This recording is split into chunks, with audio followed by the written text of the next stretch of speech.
Today we will be discussing strangeness of elementary particles. Elementary particles में कुछ particles ऐसे होते हैं जिनका प्रोडक्शन पेयर्स में होता है, जैसे कायोन्स और हाइपरियंस पार्टिकल्स। ये पार्टिकल्स पेयर में प्रोड्यूस होते हैं। इस प्रॉपर्टी को एसोसिएटेड प्रोडक्शन कहते हैं और इन स्ट्रेंज पार्टिकल्स का प्रोडक्शन स्ट्रॉन्ग इंटरेक्शन के थ्रू होता है, जबकि इनका डीके वीक इंटरेक्शन के थ्रू होता है।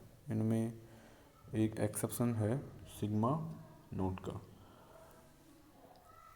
यानी स्ट्रेंज पार्टिकल्स हैं वो दो तरह के होते हैं, कायोन्स और हाइपरियंस। कायोन्स particles are mesons which are bosonic particles and hyperions are baryon particles which are fermionic particles. Kaons particles में है K प्लस और K नोट और इनके एंटी पार्टिकल्स K माइनस और K नोट बार। यानी 4 मेसोन पार्टिकल्स है, 2 कायोन particles और इनके एंटी पार्टिकल्स, कुल 4 मेसोन पार्टिकल्स हैं। ये स्ट्रेंज पार्टिकल्स कहलाते हैं। और हाइपरियंस में सिग्मा, कैस्केड, लैम्ब्डा और ओमेगा ये स्ट्रेंज पार्टिकल्स कहलाते हैं। सिग्मा में सिग्मा प्लस, सिग्मा ज़ीरो या सिग्मा नोट और सिग्मा माइनस और इनके एंटी पार्टिकल्स। ऐसे ही कैस्केड और कैस्केड के एंटी पार्टिकल्स, लैम्ब्डा और लैम्ब्डा के एंटी पार्टिकल्स और ओमेगा का एंटी पार्टिकल, ये सभी स्ट्रेंज पार्टिकल्स कहलाते हैं। इनका प्रोडक्शन हमेशा पेयर में होता है और इनका प्रोडक्शन स्ट्रॉन्ग इंटरेक्शन के थ्रू होता है, जबकि इनका डीके वीक इंटरेक्शन के थ्रू होता है। यहाँ पर एक एग्जांपल दिखाया गया है। इसमें पायोन्स और न्यूक्लियंस इंटरेक्ट करके और हाइपरियंस और कायोन्स में डीके हो रहे हैं, यानी इनका प्रोडक्शन पेयर में हो रहा है। सिमिलरली सेकंड वाले केस में भी यहाँ पर भी इनका प्रोडक्शन पेयर में होता है, जबकि इनका डीके है वो वीक इंटरेक्शन के थ्रू होता है। इसको हम आगे देखेंगे। इस केस में इनका डीके है वो वीक इंटरेक्शन में है, क्योंकि लाइफ टाइम है वो 10⁻⁻10 सेकेंड है। तो इसलिए इनका इंटरेक्शन वीक इंटरेक्शन के थ्रू होता है। इनका डीके स्ट्रॉन्ग इंटरेक्शन से नहीं होता है।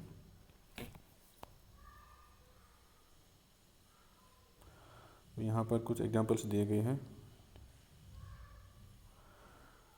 यहाँ पर इस वाले एग्जांपल में, क्योंकि पायोन्स और प्रोटॉन्स दोनों का जो डीके है वो यहाँ पर एक न्यूक्लियन बन रहा है और एक कायोन्स। यहाँ पर पेयर में प्रोडक्शन नहीं है, इसलिए ये रिएक्शन फॉरबिडन है। इस वाले केस में भी, क्योंकि ये पायोन है और ये लैम्ब्डा हाइपरियन है, तो इस केस में ये पॉसिबल नहीं है, इसलिए ये फॉरबिडन रिएक्शन है। In all we can say that strange particles are always produced in pair.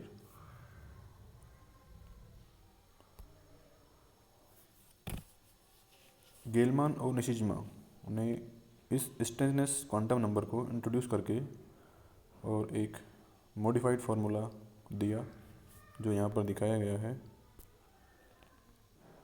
यहाँ पर this one is the formula given by Gell-Mann निशिजमा।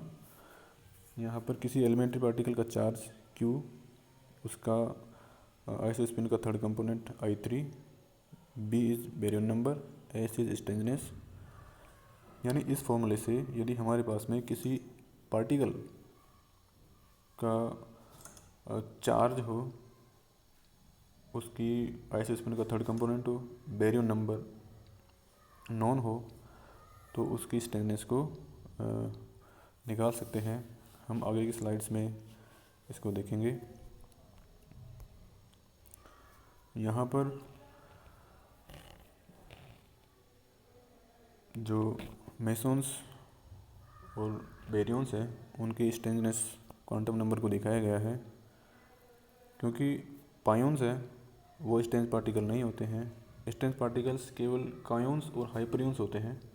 तो यहाँ पर इनकी जो पायोन्स है उनकी स्ट्रेंथनेस क्वांटम नंबर यहाँ 0 है। कायोन्स के केस में क्योंकि ये स्ट्रेंथ पार्टिकल्स होते हैं इनकी स्ट्रेंथनेस +1 होती है और इनके एंटी पार्टिकल्स उनकी स्ट्रेंथनेस -1 होती है। This is the case for masons. अब क्योंकि न्यूक्लियंस बेरियंस के अंदर 2 कैटेगरी हो गई है, न्यूक्लियंस और हाइपरियंस की। तो दीज आर न्यूक्लियंस। क्योंकि ये स्ट्रेंथ पार्टिकल नहीं होते हैं इसलिए इनकी स्ट्रेंथनेस क्वांटम नंबर 0 होती है। जो एलिमेंट्री पार्टिकल्स स्ट्रेंथ पार्टिकल नहीं है उनकी स्ट्रेंथनेस क्वांटम नंबर हमेशा 0 होती है। ये सिग्मा हाइपरियंस है, ट्रिपलेट में पाए जाते हैं। इनके लिए स्ट्रेंथनेस नंबर -1 है। लैम्बडा एलिमेंट्री पार्टिकल है उसके लिए स्ट्रेंथनेस -1 है। इसको हम आगे देखेंगे निकाल कर। और जो कैस्केड या जाई एलिमेंट्री पार्टिकल है हाइपरियंस है उनके लिए स्ट्रेंथनेस क्वांटम नंबर -2 होती है। और ओमेगा माइनस ही एक ऐसा हाइपरियंस है जिसकी स्पिन 3/2 होती है और स्ट्रेंथनेस -3 होती है। These are baryon numbers. क्योंकि ये सभी मेसन्स होते हैं इसलिए इनकी बेरियन नंबर 0 होती है और ये सभी बेरियंस होते हैं इसलिए इनके quantum number baryon quantum number 1 होती है। यदि इनका एंटी पार्टिकल भी यहाँ पर होता तो उनकी बेरियन नंबर -1 हो जाती। Q3 है, ये I3 है, वो आइसो स्पिन का थर्ड कंपोनेंट है। क्योंकि पायोन्स है वो ट्रिपलेट में पाए जाते हैं तो इनके लिए आइसो स्पिन 1 है और आइसो स्पिन का थर्ड कंपोनेंट है वो 1 से -1 तक इसकी वैल्यू होगी, यानी +1 -1 और 0। तो जिसका चार्ज +1 है प्लस है उसके लिए I3 का मान +1 हो गया, 0 के लिए 0 और माइनस के लिए minus. Similarly the case for kaons. क्योंकि कायोन्स डबलेट में पाए जाते हैं तो इसके लिए जो आइसो स्पिन है उसका मान I = ½ होगा और उसका थर्ड कंपोनेंट है वो -½ से +½ होगा। तो K+ के लिए I3 का मान +½ हो जाएगा और K0 के लिए I3 का मान -½ हो जाएगा। यदि इनके एंटी पार्टिकल्स की बात की जाए तो I3 को हम इस तरह निकाल सकते हैं। अब यहाँ पर क्योंकि प्रोटॉन और न्यूट्रॉन है वो डबलेट स्ट्रक्चर में पाए जाते हैं तो इनके लिए भी आइसो स्पिन क्वांटम नंबर है वो ½ होगी और उसका प्रोजेक्शन है वो -½ से +½ होगा, यानी I3 जो थर्ड कंपोनेंट है I का उसकी वैल्यू होगी +½ और -½ +½ for proton and -½ for neutron. यहाँ पर जो सिग्मा हाइपरियंस है सिग्मा +, सिग्मा 0 या सिग्मा नॉट और सिग्मा माइनस, इनके लिए इस आइसो स्पिन क्वांटम नंबर 1 होती है। तो थर्ड कंपोनेंट वेरी करेगा from -1 to 1। So +1 for sigma +, 0 for sigma naught और -1 for sigma minus. This one is lambda hyperons. क्योंकि ये सिंगलेट में पाया जाता है इसलिए इसके लिए आइसो स्पिन क्वांटम नंबर 0 होगी और उसका थर्ड कंपोनेंट है वो भी 0 ही होगा। कैस्केड नॉट और कैस्केड माइनस डबलेट में है, इसके लिए आइसो स्पिन क्वांटम नंबर ½ होगी और I3 कंपोनेंट वेरी करेगा from -½ to +½ so +½ for cascade not और -½ for cascade minus. Omega minus इसके लिए भी क्योंकि सिंगलेट स्ट्रक्चर होती है इसकी तो I की वैल्यू होगी 0 और इसका थर्ड कंपोनेंट भी होगा 0। यहाँ पर जो लास्ट कॉलम है दिस वन, ये हाइपर चार्ज को दिखाता है। यहाँ पर हाइपर चार्ज को हम, इसका एक फॉर्मूला है y इक्वल्स टू B+S, यानी बेरियन नंबर और स्ट्रेंथनेस को जोड़ दें तो हमें y की वैल्यू मिल जाएगी।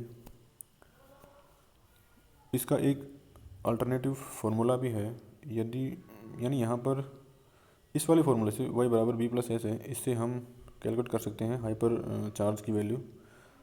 सभी के लिए ये वैलिड होगा। इसका एक अल्टरनेट फार्मूला है y इक्वल्स टू 2q बार। यहाँ पर q बार है वो एवरेज चार्ज है, किसी भी जो मल्टीप्लेट है उसका एवरेज चार्ज है। फॉर एग्जांपल पायोन है, पायोन पार्टिकल के लिए यहाँ पर जो एवरेज चार्ज है वो 0 है, क्योंकि +1 0 और -1 एवरेज चार्ज 0 है। तो y इक्वल्स टू, इसके लिए फॉर्मूला होता है 2q bar, where q bar is average charge of a multiplet. तो एवरेज चार्ज और उसका 2 टाइम्स, ये हाइपर चार्ज कहलाता है।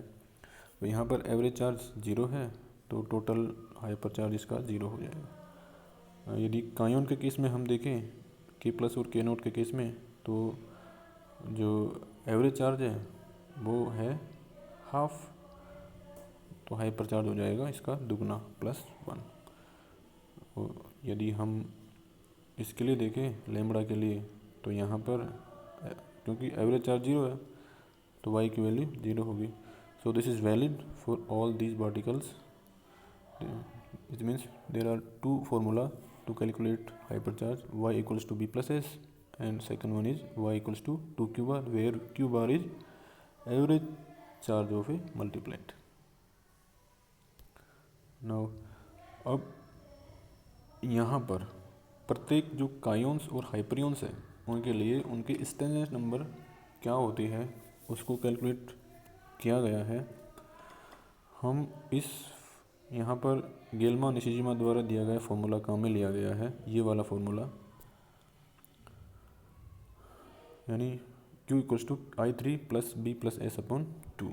इस फॉर्मूले को यूज करके हम प्रत्येक कायोन्स और हाइपरियंस की स्ट्रेंथनेस क्वांटम नंबर को कैलकुलेट कर सकते हैं। फॉर एग्जांपल कायोन्स में यदि हम K+ की स्ट्रेंथनेस क्वांटम नंबर को कैलकुलेट करें, तो क्योंकि K+ है उसके लिए चार्ज +1 है, ये बेरियन पार्टिकल नहीं है, ये मेसोन होता है क्योंकि, और I3 कंपोनेंट है वो हाफ है। इसको इन सभी वैल्यूज़ को गेल्मा निशिजिमा फार्मूला में पुट करने पर हमें S की वैल्यू 1 प्राप्त हो जाती है। Similarly the case for K0, इसमें चार्ज 0 है, बेरियन पार्टिकल है नहीं, और I3 है वो -1/2 है। इसको उस फॉर्मूले में रखने पर S की वैल्यू 1 मिल जाती है। हाइपरियंस के केस में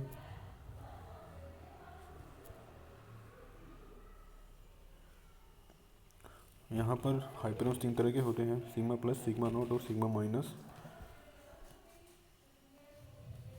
क्योंकि जैसे σ+ के केस में चार्ज है वो +1 होता है, और I3 है इस केस में वो +1 है, this is baryon particle. So if you put these values in Gell-Mann Nishijima formula, then we can find the value of strengthness quantum number which is equals to -1. Similarly we can calculate the strengthness quantum number for all hyperions। Next slide में इसमें जो remaining हाइपरियंस है उनके लिए स्ट्रेंथनेस quantum number को दिखाया गया है गेल्मा निशिजिमा फार्मूला के द्वारा। तो हम देख सकते हैं कि सभी जो कायोन्स है, यानी कायोन्स K+ और K0, उनकी स्ट्रेंथनेस क्वांटम नंबर +1 होती है। सभी नॉन स्ट्रेंथ पार्टिकल्स हैं उनके लिए स्ट्रेंथनेस क्वांटम नंबर 0 होती है, और स्ट्रेंथनेस क्वांटम नंबर -1 होती है कैस्केड, लैम्बडा, एंटी आयंस के लिए। स्ट्रेनथ क्वांटम नंबर -2 होती है कैस्केड पार्टिकल्स के लिए, कैस्केड हाइपरियंस के लिए। और स्ट्रेनथ क्वांटम नंबर -3 होती है ओमेगा माइनस पार्टिकल के लिए।